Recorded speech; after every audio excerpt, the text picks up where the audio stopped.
Assalamualaikum warahmatullahi wabarakatuh. Perkenalkan, saya Romla SPDI, guru PAI di SMA Islam Kepanjen. Saya peserta PPG dalam jabatan tahun 2022 batch 3 di UIN Maulana Malik Ibrahim Malang. Kamis 12 Januari 2023, saya melaksanakan uji kinerja praktek pembelajaran di SMA Islam Kepanjen. Uji praktek ini saya laksanakan di kelas 11 IPA 1 dengan materi pokok praktek prinsip-prinsip praktek ekonomi Islam. Demikian video ini, semoga bisa disaksikan dengan baik. Terima kasih. Wassalamualaikum warahmatullahi wabarakatuh.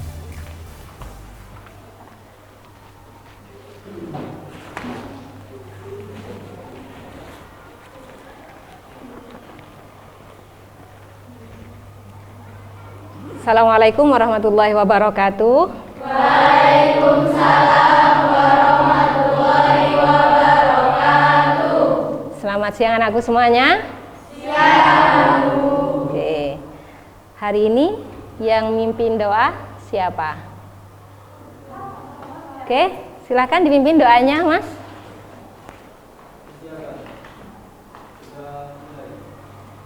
Bismillahirrahmanirrahim. Alhamdulillahirabbil alamin. Ar-Rahmanir-Rahim. Maliki yaumiddin. Iyyaka na'budu wa iyyaka nasta'in. Ihdinas siratal mustaqim. Siratal ladzina an'amta 'alaihim ghairil maghdubi 'alaihim waladdallin. Amin. Gimana kabarnya anak-anakku semuanya?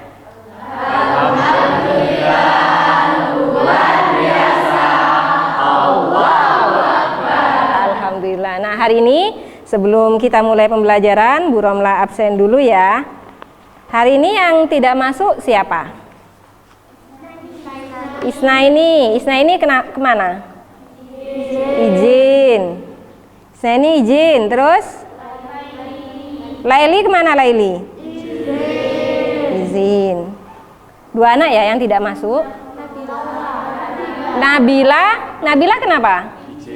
Izin juga. Nabila. Naura? Izin. Jadi dari 35 siswa yang tidak masuk 4. Ya, berarti tinggal 31. Semuanya izin ya? Oke.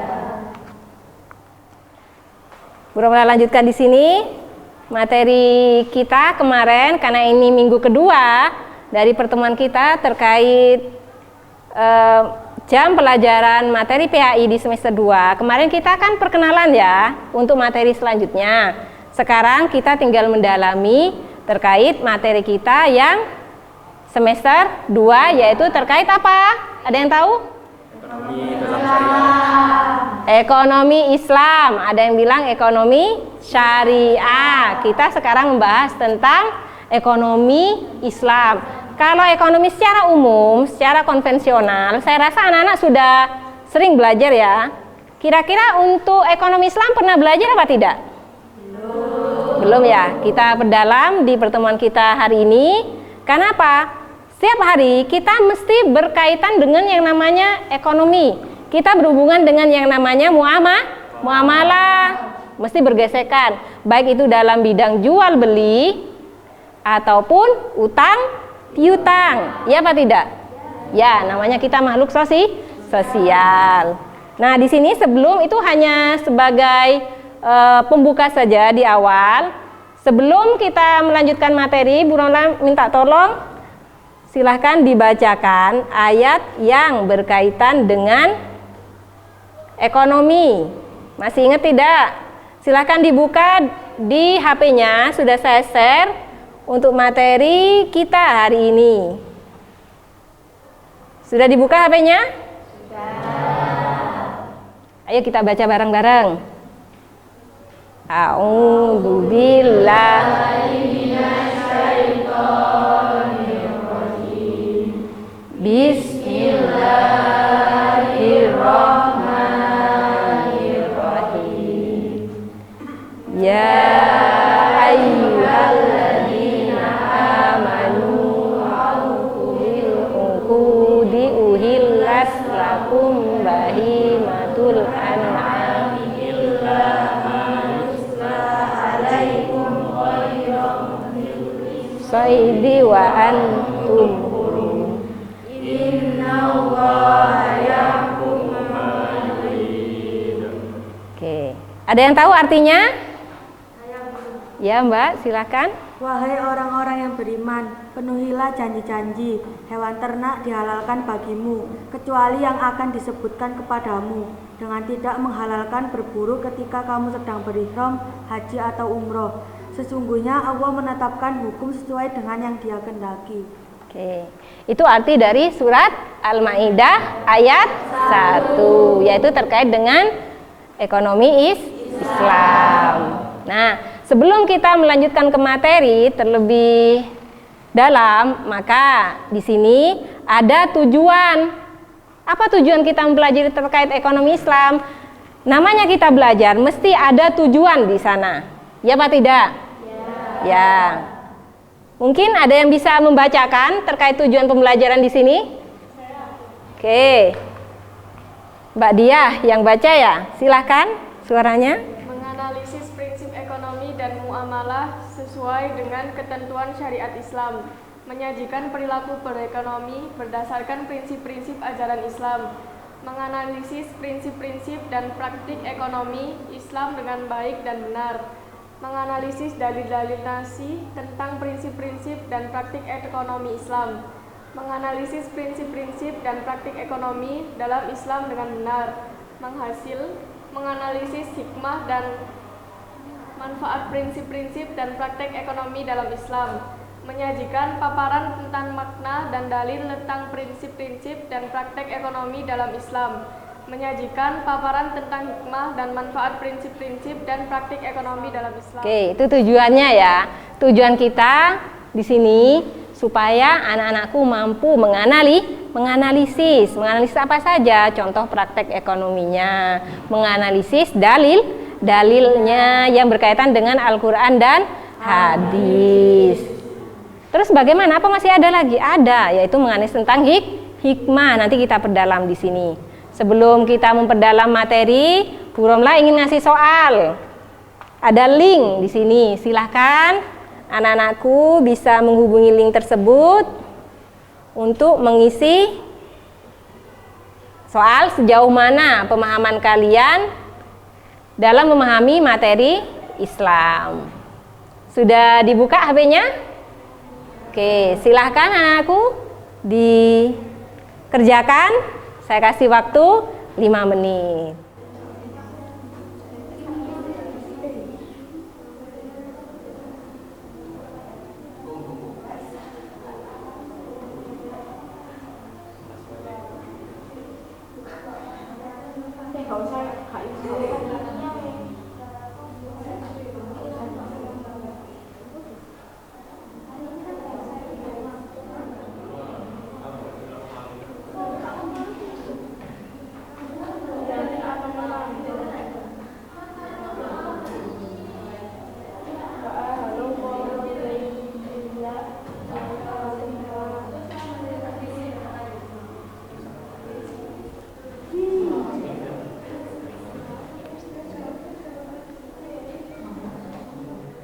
Sudah selesai anak-anakku semuanya? Sudah diisi ya? Sudah. Terima kasih banyak. Sekarang kita lanjut ke materi kita selanjutnya. Kita perdalam materi kita. Sekarang Bu Romla akan menunjukkan video. Nah, di sini sudah ada linknya. Bu Romla juga akan menunjukkan di sini terkait materi kita ekonomi Islam. Silakan disaksikan dulu. Assalamualaikum warahmatullahi wabarakatuh.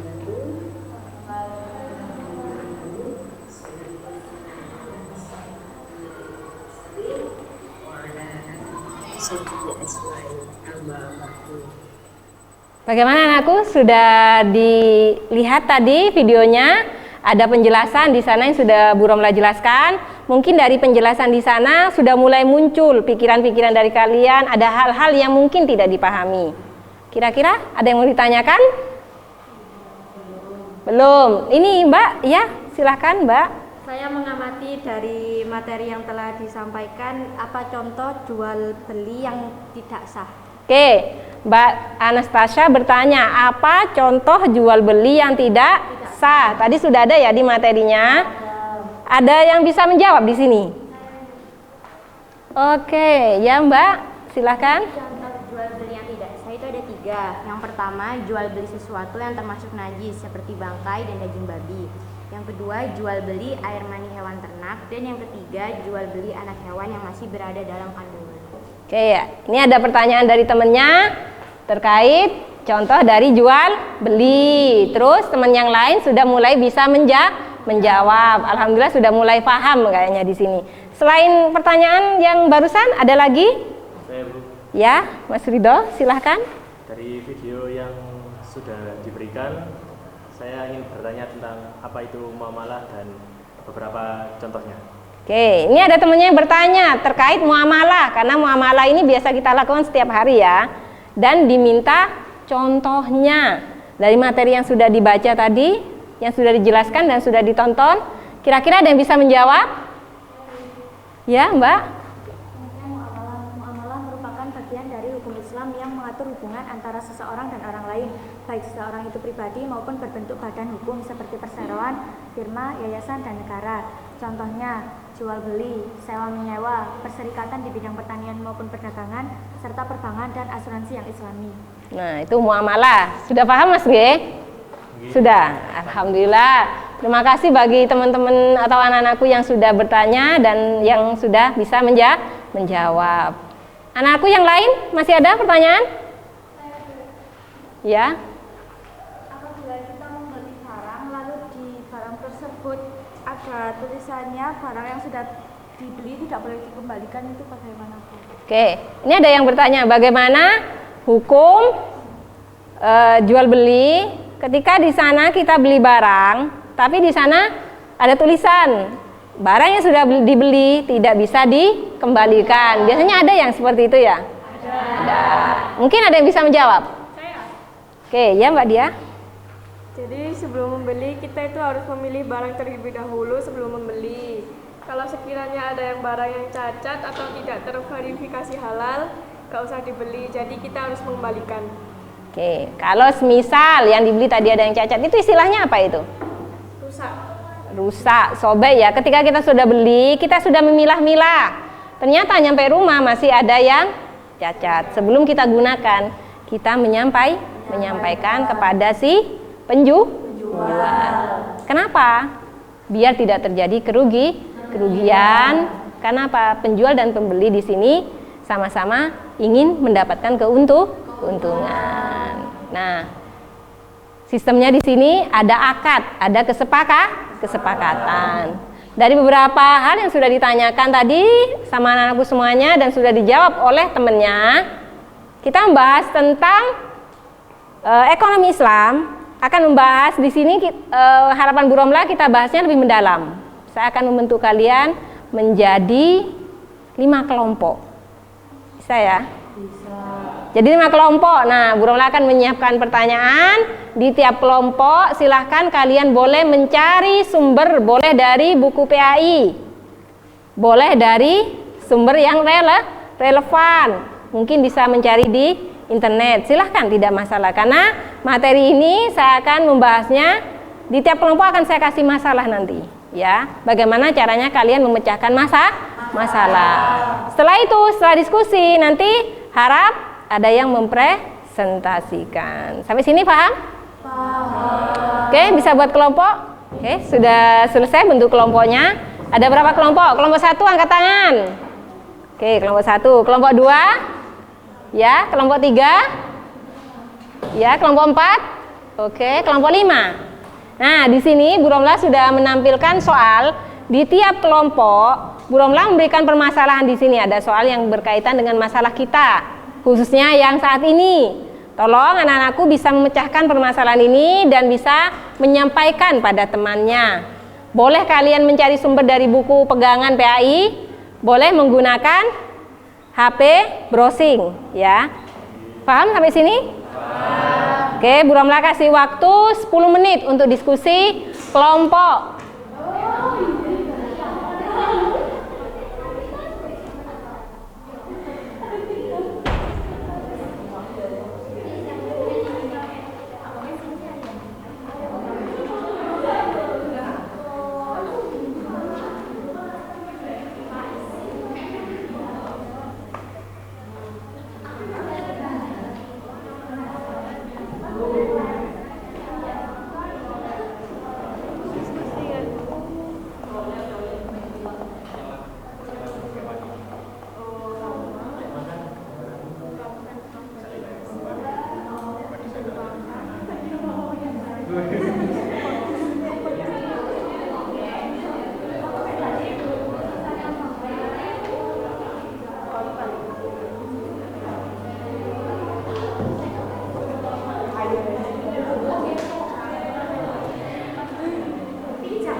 Sudah selesai anak-anakku semuanya diskusi kelompoknya? Ya. Oke, alhamdulillah. Kita mulai dari kelompok 1. Mana kelompok 1? Kelompok 1, ya. Soalnya tadi dibaca, soalnya apa? Bagaimana upaya mendorong ekonomi syariah? Bagaimana upaya mendorong ekonomi syariah? Sudah dapat jawabannya? Silahkan berdiri bagi yang bisa menjawab biar temennya paham. Yang lain tolong diperhatikan ya. Salah satu upaya mendorong ekonomi syariah yaitu dengan menggalakkan transaksi perekonomian sesuai dengan prinsip syariah. Menggalakkan ekonomi perekonomian sesuai dengan prinsip syariah.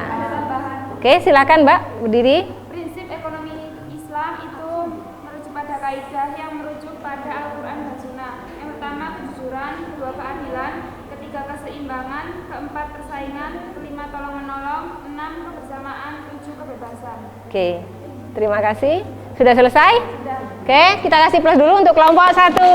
Hebat, kelompok 1 bisa menjawab. Oke, lanjut kelompok selanjutnya, kelompok 2. Mana kelompok 2? Ya, kelompok 2. Silakan dibacakan dulu soalnya. Soalnya, bagaimana ekonomi syariah menyikapi digitalisasi? Berdiri ya, kalau menjawab ya. Dalam hal ini misalnya berkaitan dengan jual beli online. Sebenarnya transaksi ini sama saja dengan transaksi tatap muka, hanya saja dilakukan dengan pembayaran elektronik. Jual beli online diperbolehkan dengan ketentuan barang yang dibeli halal dan jelas spesifikasinya. Barang yang dibutuhkan atau tidak ada unsur tabzir. Ada hak pembeli untuk membatalkan atau melanjutkan atau menerima jika barang diterima tidak sesuai pemesanan dan sesuai skema jual beli. Sudah, Bu. Oke, sudah. Berarti hampir sama dengan jual beli pada umumnya. Terima kasih. Kita kasih plus dulu untuk kelompok 2. Kelompok 3. Siapa yang kelompok 3 di sini? Ya, kelompok 3. Soalnya dibacakan. Apa hukum bank syariah? Soalnya dibacakan dulu, Mbak. Apa hukum bank syariah? Apa hukum bank syariah? Silakan berdiri, Mbak, biar temannya bisa melihat.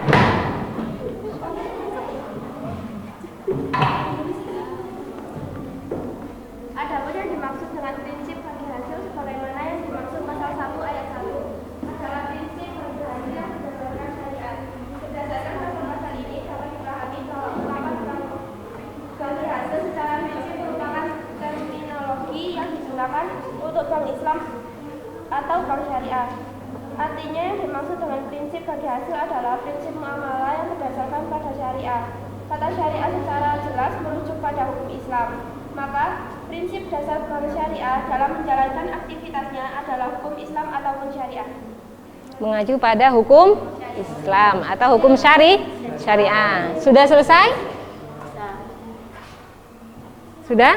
Oke, kita kasih plus dulu untuk kelompok 3. Sekarang lanjut kelompok 4. Kelompok 4 yang mana? Ya, silahkan Mbak. Soalnya dibaca. Bagaimana hukum jual beli mani hewan? Bagaimana hukum jual beli mani hewan? Siapa yang bisa menjawab di sini? Saya. Oke, berdiri Mas. Yang lain diperhatikan. Di dalam Islam hukum jual beli mani hewan itu dilarang. Penyebabnya yang pertama, sperma hewan itu tidak bisa diukur. Yang kedua, orang yang memiliki hewan betinanya dibawa ke orang yang memiliki hewan jantan dalam rangka untuk. Oke, terima kasih. Silahkan duduk. Kita kasih plus dulu untuk kelompok 4. Ini masalahnya soalnya agak mendalam ini ya, termasuk jual beli mani. Kayaknya nanti Bu Romlah tambahin. Lanjut kelompok terakhir. Kelompok terakhir. Ya, silahkan dibaca soalnya. Bagaimana ekonomi Islam menyikapi tentang pinjam? Ya, suatu waralaba dalam bentuk perjanjian kerjasama atau syirka yang isinya memberikan hak dan wewenang khusus kepada pihak penerima.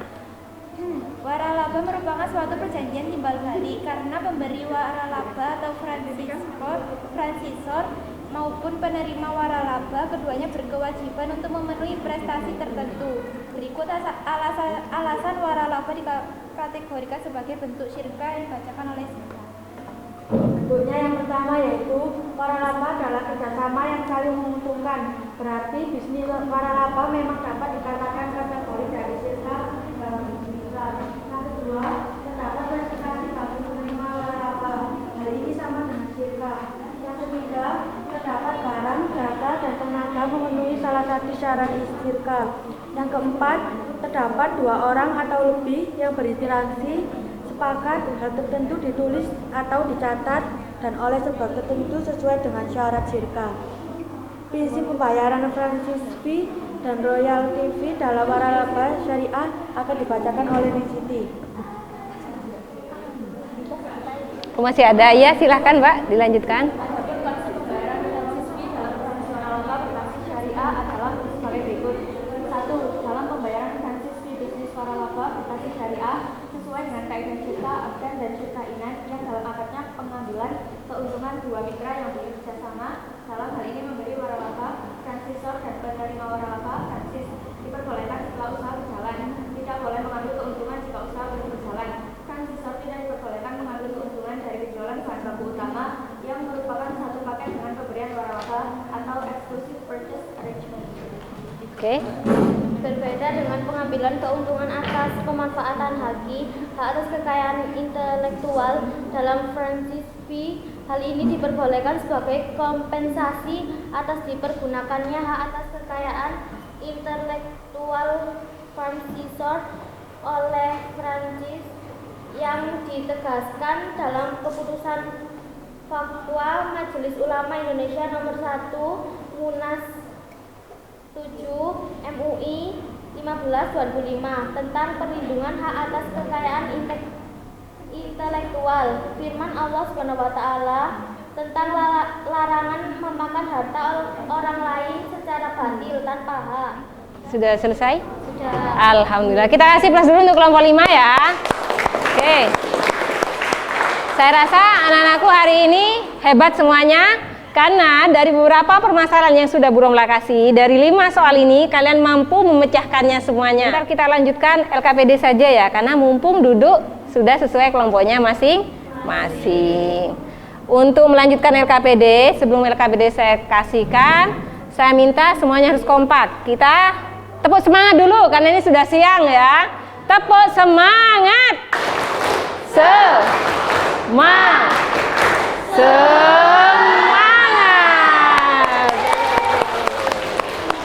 Nah, di sini Bu Romlah akan memberikan LKPD di tiap kelompok, lanjut diskusi ya terkait dengan LKPD. Oke anak-anakku, untuk LKPD-nya silahkan kalian isi menggunakan buku panduan ya, buku paket PAI kelas 11. Silahkan dikerjakan.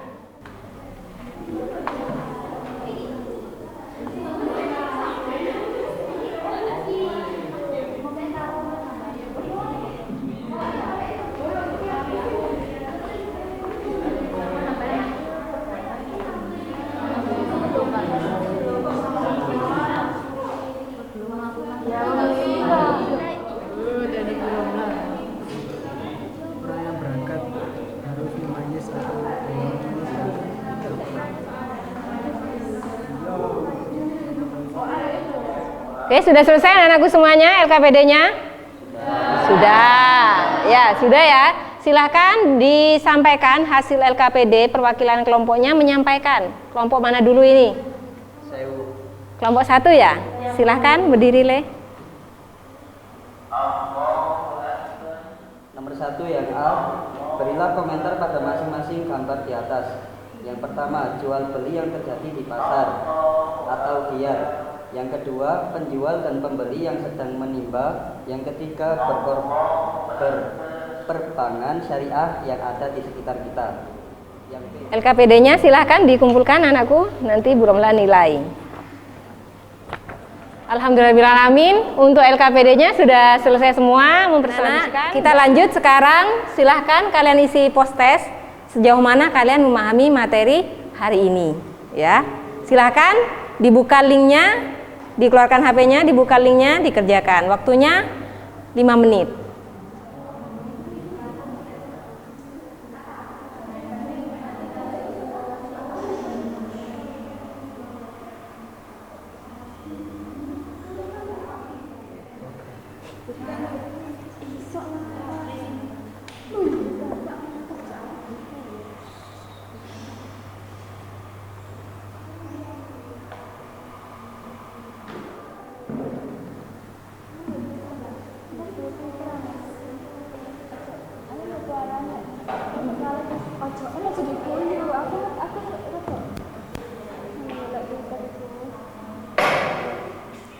Gimana Nana? Post testnya sudah dikerjakan semua? Sudah. Alhamdulillah. Kita lanjut pertemuannya nanti di minggu depan. Nah, di sini siapa yang kira-kira bisa menyimpulkan materi kita dari pertama sampai barusan ini? Siapa? Ya, Mas? Ya, silahkan disimpulkan. Dari materi yang sudah kita pelajari bahwa sistem ekonomi yang mengimplementasikan nilai dan prinsip dasar syariat bersumber dari ajaran agama Islam, nilai dan prinsip syariat yang berlaku universal dalam segala aspek kehidupan, termasuk dalam kegiatan ekonomi dan keuangan. Oke, terima kasih. Kita ikhlas dulu untuk teman yang sudah menyimpulkan. Anak-anakku semuanya, alhamdulillah materi kita sudah selesai. Tadi sudah disimpulkan oleh temannya dan sekarang Bu Romla akan menyimpulkan ulang, tinggal menambahi apa saja materi kita tadi yang sudah kita pelajari ya. Pertama kita tadi sudah membahas tentang contoh terkait ekonomi Islam, sudah ada. Kita sudah membahas tentang ayat atau dalil yang mana ekonomi Islam itu bersumber pada Al-Quran dan hadis. Salah satunya tadi ada jual beli di sana ada istilah al-amanah ya, orangnya harus amanah. Selain itu juga ada istilah tolong menolong sesuai dengan surat Al-Maidah ayat 2, wa ta'awanu 'alal birri wat taqwa wa la ta'awanu 'alal ismi wal udwan. Artinya tolong menolonglah kalian dalam kebaikan dan jangan tolong menolong dalam hal keburukan. Semoga apa yang sudah Bu Romla sampaikan hari ini ada hikmah dan manfaatnya. Kurang lebihnya Bu Romla minta maaf. Kita lanjut minggu depan, pertemuannya tetap materi kita hari ini. Nanti Bu Romla sampaikan di grup kelas. Tepuk semangat. Semangat. Alhamdulillahirrahmanirrahim. Kita tutup dengan doa kafaratul majlis dulu ya. Subhanakallahumma wa bihamdika asyhadu an la ilaha illa anta astaghfiruka wa atubu ilaik. Oke, terima kasih banyak. Assalamualaikum warahmatullahi wabarakatuh.